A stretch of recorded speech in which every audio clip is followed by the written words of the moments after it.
कक्षा द्वादश के प्रिय भैयाओं, आप लोगों के सामने से एक समस्या आ रही है। जो हमने एक प्रोग्राम दिया है आपको टेबल का बनाने के लिए, टाइम कम्प्लेक्सिटी निकालने के लिए, उसमें कुछ लोग बोल रहे हैं कि दिक्कत आ रही है। दिक्कत क्या है?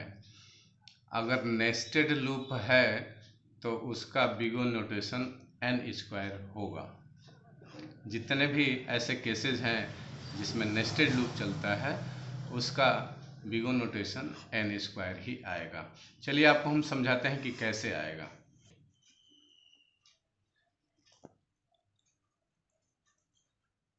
जैसे कि दो लूप चल रहा है। फॉर i इन रेंज 1 से 21 तक चल रहा है, 1 का इंक्रीमेंट है। दूसरा लूप चल रहा है फॉर j इन रेंज 1 से लेकर के 11 तक चल रहा है, 1 का इंक्रीमेंट है। और यहाँ हम प्रिंट करा रहे हैं, प्रिंट i इंटू जे। चलिए ध्यान दीजिए, यह हमारा स्टेटमेंट है जो एग्जीक्यूट होना है। C1 मान लेते हैं।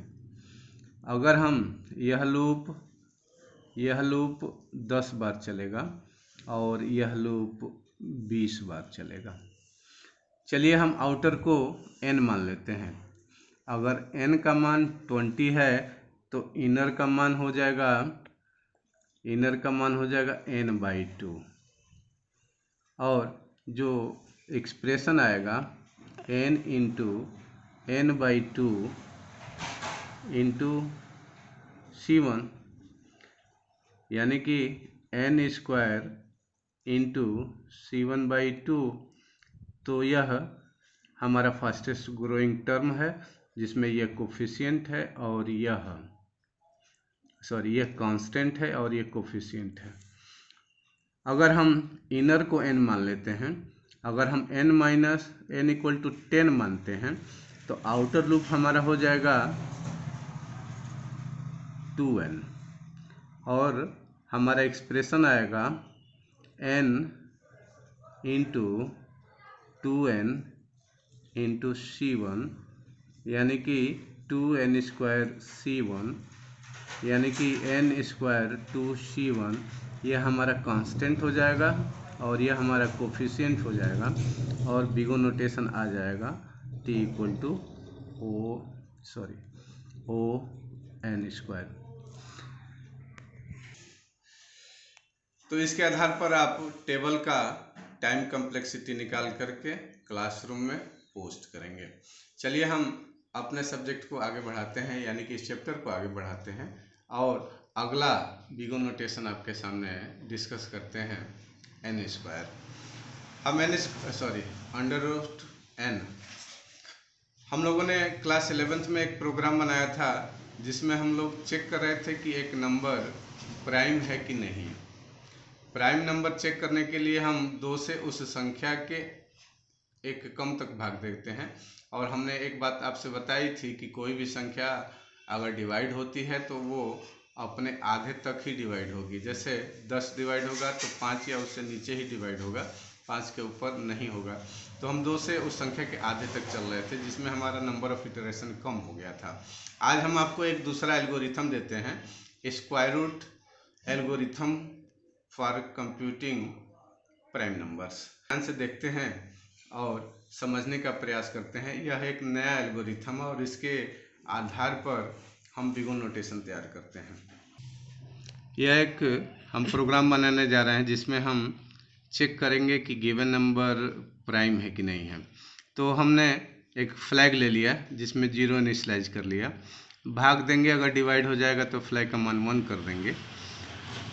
i = 2 लिया है क्योंकि हम 2 से भाग देना शुरू करेंगे और उस नंबर के एक कम तक जाएंगे। लूप चलाते हैं, while i इंटू i, यानी कि यहाँ i का वर्ग हो रहा है। i का वर्ग <= n के बराबर होगा। यहाँ हमें समझने की आवश्यकता है, अगर n डिवाइड होगा, अगर n का डिवाइडर है तो n का मान उसके वर्ग से कम होगा।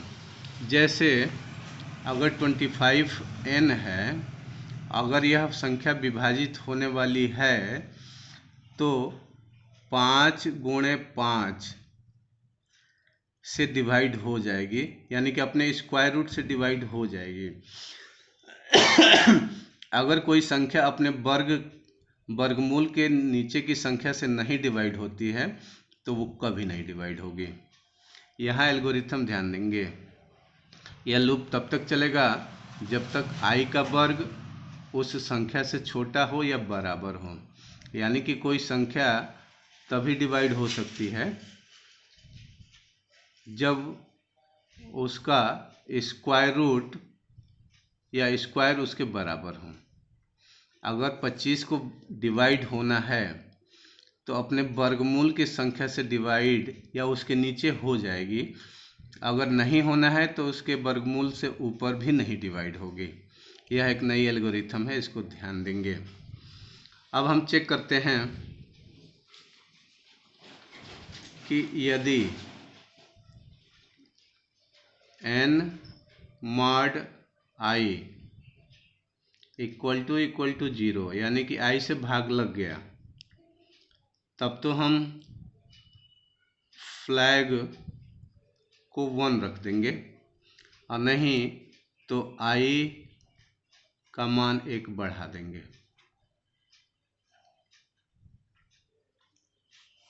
अब आगे हम चेक करेंगे कि यदि फ्लैग का मान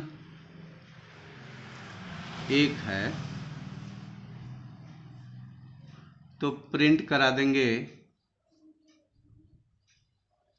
नंबर इज नॉट प्राइम,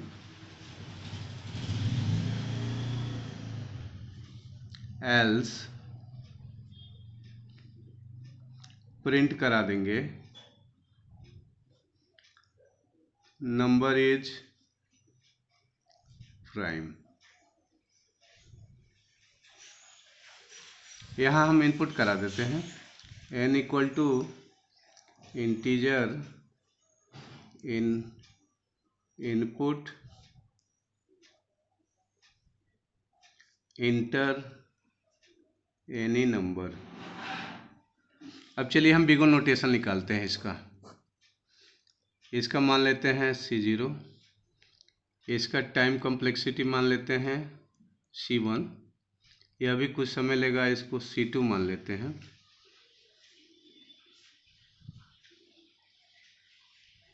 इसको हम C4 मान लेते हैं। यह लूप n के स्क्वायर रूट के बराबर चलना है। इसको हम C5 मान लेते हैं, इसको हम C6 मान लेते हैं, इसको हम C7 मान लेते हैं। चलिए टाइम कॉम्प्लेक्सिटी आता है C0 plus C1 plus C2 plus यह 2 स्टेटमेंट आ रहे हैं जो कि i के स्क्वायर रूट के बराबर ये लूप चलेगा। यह लूप तब तक चलेगा जब तक कि इसका स्क्वायर रूट आए। स्क्वायर रूट से ऊपर इसको चलना नहीं है क्योंकि यहाँ कंडीशन दी गई है।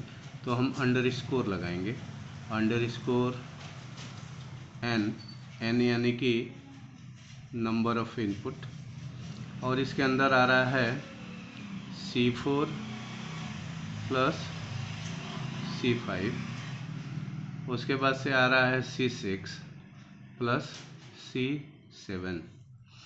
यह 5 कांस्टेंट हैं। इनके स्थान पर हम C1 लिखते हैं। यह सारे C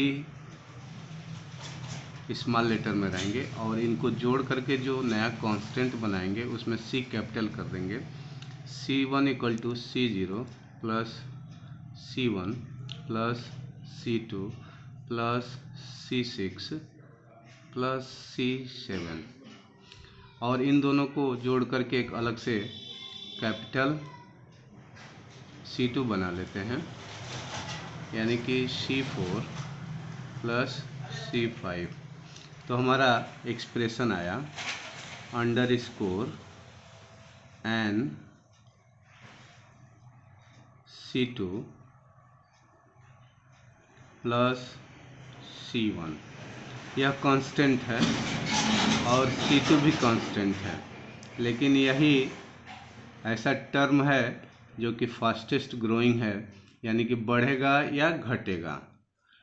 यह टर्म है जो वेरी करेगा, फास्टेस्ट ग्रो होगा या फास्टेस्ट श्रिंक होगा। हम कांस्टेंट निकाल लिए और दूसरे स्टेप में हम कोफिशिएंट निकालते हैं, और जो हमारा कोफिशिएंट होता है उसी को बिगो नोटेशन में देते हैं, बिगो या ओ ऑफ अंडर रूट n। हमने स्क्वायर रूट एल्गोरिथम आपको आज दिया है प्राइम नंबर कैलकुलेट करने का। इस पर थोड़ा विचार करेंगे और अपने कंसेप्ट को दिमाग में बैठाने का प्रयास करेंगे। चलिए एक टास्क देते हैं। जो नॉर्मल प्रोग्राम है प्राइम नंबर चेक करने का, उस नॉर्मल प्रोग्राम के थ्रू आपको नॉर्मल प्रोग्राम का टाइम कॉम्प्लेक्सिटी यानी कि बिगो नोटेशन निकालना है। आज बस इतना ही रहेगा, कल हम आगे बढ़ेंगे, यानी अगले एक दिन बाद वीडियो देंगे।